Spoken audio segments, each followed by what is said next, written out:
kumbaga magaang sa atin na dalhin sa ating damdamin na nag-abroad na lang siya sa mga mahal natin sa Huwag mong sabihin na wala na siya.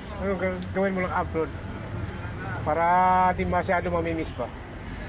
kumbaga yung time na yun na inatid mo siya doon, parang airport, kunwari, kung airport, ganun lang yan. abroad na siya na. Alam mo ba, tayo tama yung saloobin mo, dahil ang mismo ang Diyos ang nakakaalam na ang mga patay may pag-asa. Hindi na matanggap eh. Hindi na matanggap.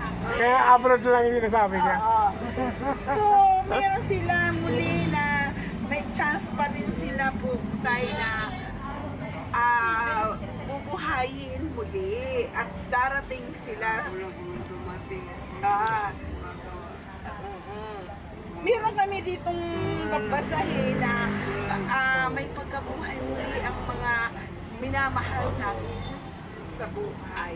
Nasa Bible. Kayo po ba naniniwala sa Biblia? Ha? Hindi mo alam minsan hindi. Oo, minsan. Pero ang mga hula sa Bible, kuya, ay tunay na natutupad at nangyayari talaga. Ang darating ang panahon na yung mga mahal natin sa buhay. Sa buhay. Oo. Sabi dito, mayroong pagkabuhay muli.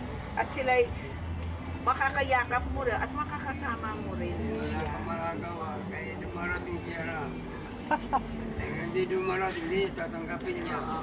Nais ko itong mapasay itong magazine na to ay Second cousin po siya ni Mama. Kasi ang buhay talaga natin, Ay, ito syempre. na lang ito ang buhay Kahit ako natin. naman yung pagkamatay ng asawa ko, ganun din. Nangyayari. Ayan, Mapapatay na asawa mo.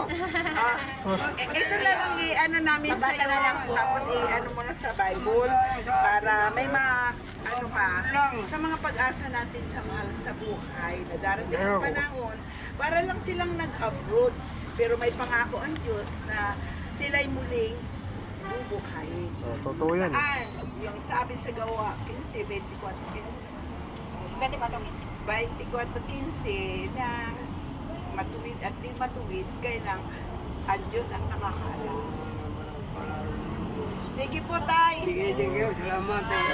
Eben, si Ate Aida nga po yung anak nyo. Ilan taon na po si Nay?